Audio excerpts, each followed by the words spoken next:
share your thoughts on what the events in the last year and a half or so, particularly involving police, what impact you're hearing from people you know in your constituencies in terms of how that's affecting their engagement in this presidential election campaign? Andy? Yeah, absolutely. I think right now it's blatant. It's very in your face with social media and the complete transparency of it. There's no way to cover it up. There's no way to hide it. There's no way to turn off your dash cam. I can literally take out my phone and I can record everything you do, and I have a network of 7 million people that will see this. And if they share it, it can go 14 million people viral in 2.3 seconds. And because of that, you have to address these issues. And I even feel like with the transparency of social media, the issues aren't getting addressed in a manner that affects change, or there hasn't been something that says, okay, these things are being videotaped now. I don't think they're new. I don't think there are things that are just happening. I'm sure they've been happening in a plethora, but right now it's being captured, and we are absolutely changing the narrative of how we view people that are getting pulled over. Usually, in the past, it's a group of 5 young black guys driving.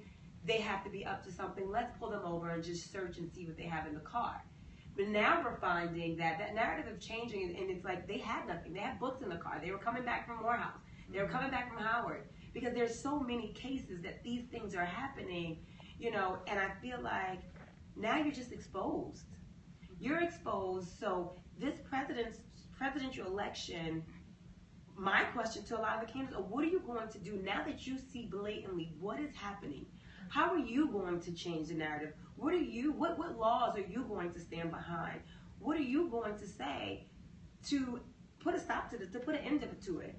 And I would say on the lines of Black Women Lead, I think back to last summer at Netroots Nation, and Glenda was there, and there were Black women activists, young millennial Black women activists who, I can't remember the name of it. We were in Phoenix, Arizona, and it was a chicken and waffle spot, and it was the night before.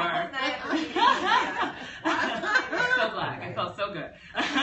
But we were talking. We were all disheartened. It was right after Sandra Bland, and folks were talking, and I just have to give credit to the Black women that said, so tomorrow, Bernie Sanders and Martin O'Malley are coming and addressing Netroots Nation, and we're going to have a say her name action, and we are going to disrupt them. And most people forget about that it was that moment in July 2015 that, at least on one side of the presidential election, they started talking about race. And if you go look at those videotapes, there were some answers and some responses from certain candidates that were a bit surprising compared to their platform. But Black women have been leading and pushing this. I mean, we look at the civil rights movement, and to now the movement for Black lives. It is being led by Black women, and we are demanding that you talk about these issues in the totality of Black women. And I think it was a travesty, honestly, just going off of my 2 sisters over here, that in the past, the debate in St. Louis, a few miles from Ferguson, that there were little to no talk about criminal justice and police misconduct being talked about. So it really, we can talk all day till we're blue in the face. We can post videos as long as we need to. But the question is, are those in office and those elected that we put there, are they going to deal with the needs of the community in a different way? What's the best way to hold their feet to the fire, Dominic? The best way to do it is to continue to speak out about it. Doing what we're doing here. Everyone has a voice. What people don't understand. Everyone has a voice. I may not be Andy, I may not be Lindsay, I may not be Glenda, but I can stand. And if I can stand, I can fight. And if I can fight, I can win. And so a lot of people need to understand that they have a voice. You have a phone, you have family members that are dealing with this. You are seeing this, blatantly in our eyes. We don't have to write we don't have to write to the media to talk about this. This is happening in our own communities. I can walk home, and I live in Harlem. I can walk down the street and identify people who this has happened to and their families. This is nothing that, this is a travesty and a crisis. And until we start dealing with it like a national crisis, like they're talking about Syria and all these other things, and until we start dealing with it like a national crisis like that, then it's gonna continue being swept under the rug, and they're gonna continue doing nothing about it. So we also have to realize that democracy doesn't begin in election day. Yes. Right, and it doesn't begin and end with the presidential election cycle. So you may be turned off with the top of the ticket, but there are 30% of the DAs have races, 435. The entire Congress is up for election. 34 U.S. senators are up for election, so there's a lot at stake. I remember the day after Oklahoma, I'm sitting on a plane because I travel a lot, and I'm very, clear that this little girl that's from 681 Garden Street is, able to do things that many of the sisters and brothers I grew up with weren't able to do. So I'm on the plane, I got bumped to first class, right? Like, oh, I'm on first class, I'm tired. Last plane of the night. I'm actually flying to Connecticut, which, so the plane was predominantly white. And of course, in first class, I was the only woman and person of color. And I purposely hadn't seen any social media that day. And so let me catch up. And I watched the video. And then I also watched Cheryl Underwood's reaction that day on the talk.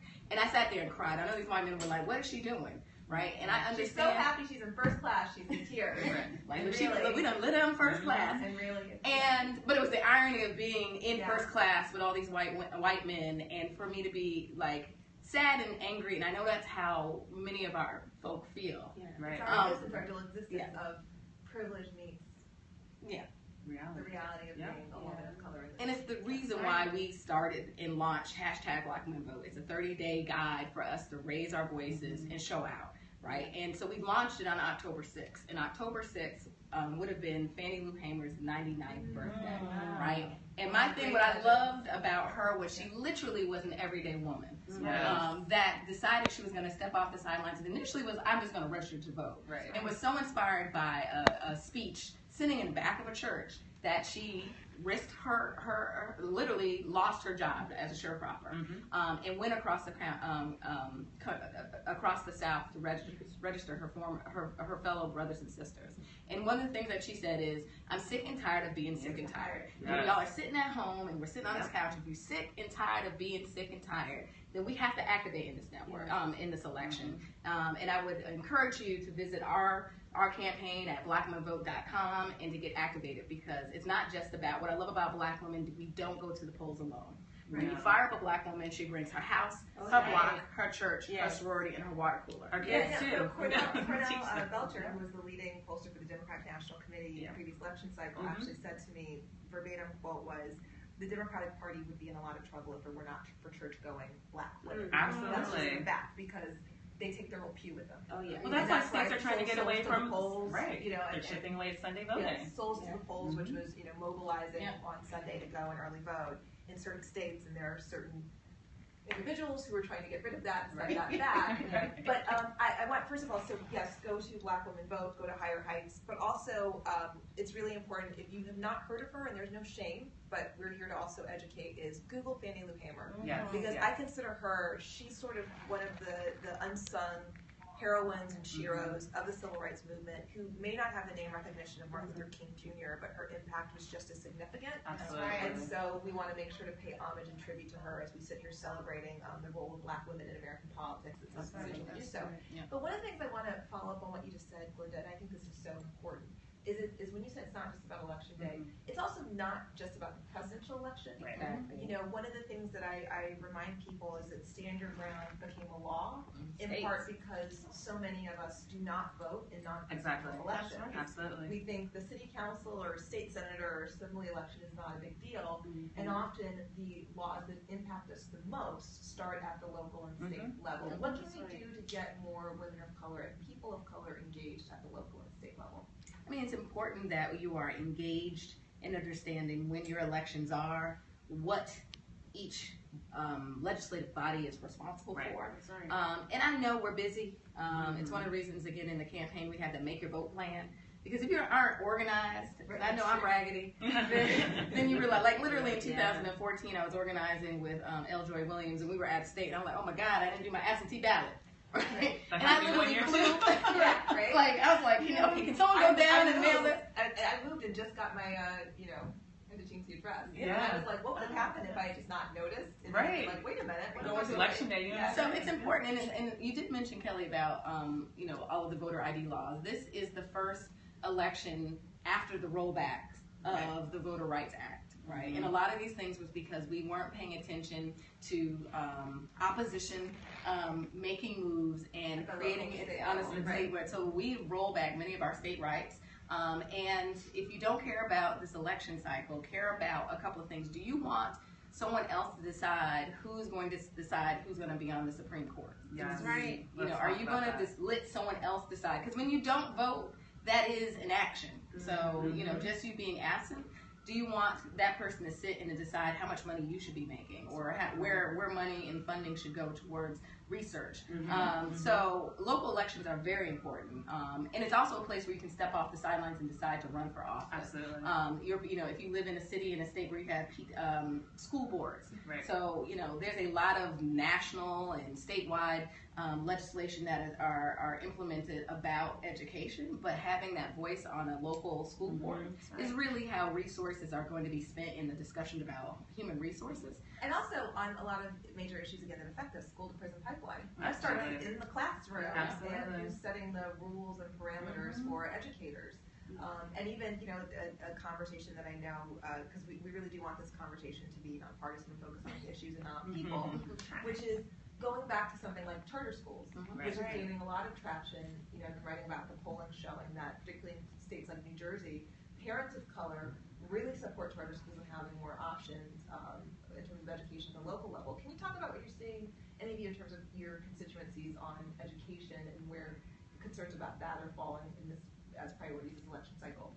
This election cycle, interesting enough, I haven't been having a lot of conversations about education. Right. It still goes back to the economy, but for many of the conversations, like, you can't have access to an able and stable job with benefits if you don't have education. Absolutely. So they're still tying the economy to education versus, in probably 4 years ago, 8 years ago, education was a very big standalone piece. Now, let me be very clear. I, had an opportunity to go to a great public school, and it was a great public white school. It was dominantly, I think we graduated with like 10 students of color. So when Kelly, we spent a lot of time when I was working in Albany on the issue of education.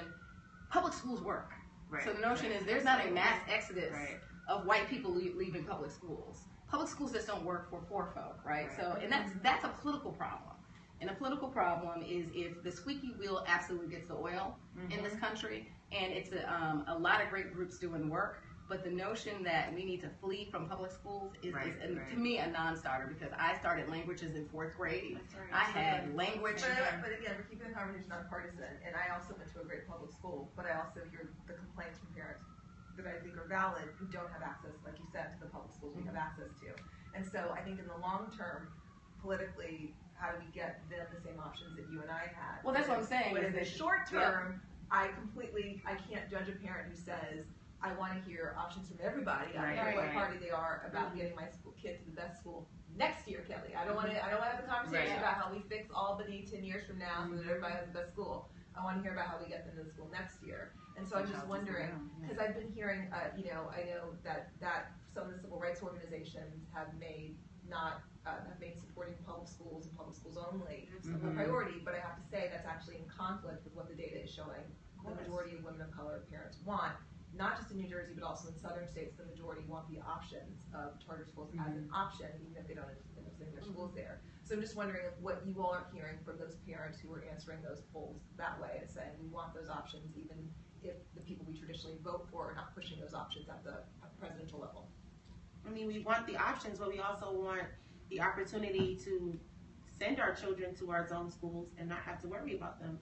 And if they're not safe, then we, like you said, we need options to go elsewhere. But the thing is, and education is definitely near and dear to me, being the board president for NAN's sister organization, Education for a Better America, and having to go to visit a lot of these zone schools and seeing the lack of guidance counselors and the lack of SAT prep courses and the lack of, having after school programs and having music and drama and sports, being taken out of schools, then, it's causing parents to look at alternative measures, which are after-school programs that don't exist in the community, which are, community programs that are failing, that are not being funded properly, and so they're non-existent. And so the question is, what do we do? How do we drive them, to get hope? And the answer, and of course, speaking to millennials, I'm 30 years old, so a lot of the conversation with voters my age are, I'm not going to vote. I have student loans I'm dealing with, and there's, like Glenda said, there's an economic crisis that we're not tapping into that affects this overall. But the answer, of course, is making sure that there are more constituents that look like us that are running, to make sure that we are having relationships with our local school boards and making sure that we have voice and making sure that we're present. A lot of the parents that are complaining are not present in these communities. They don't go to the school board meetings. They're not checking their children's homework. They're too busy. And so we've got to, as a community, come in, and a part of this, civil rights groups have been working, trying to deal with the education disparities. We're opening up a Nantucket Center tomorrow in the city of Newark to deal with, this whole issue of the STEM crisis, of how there are not enough Americans that are qualified for the highest paying jobs in America, which are related to STEM. And a lot of the, parents and our people in the community, they just don't know. There's no access to this. And so there's no hope. And so we've got to restore that hope in our communities, and it's going to take more than voting on November 8th or whatever. It's going to take for us, this is a systemic thing that we've got to continue and join together and continue to join together to continue to make sure that this actually happens, and we push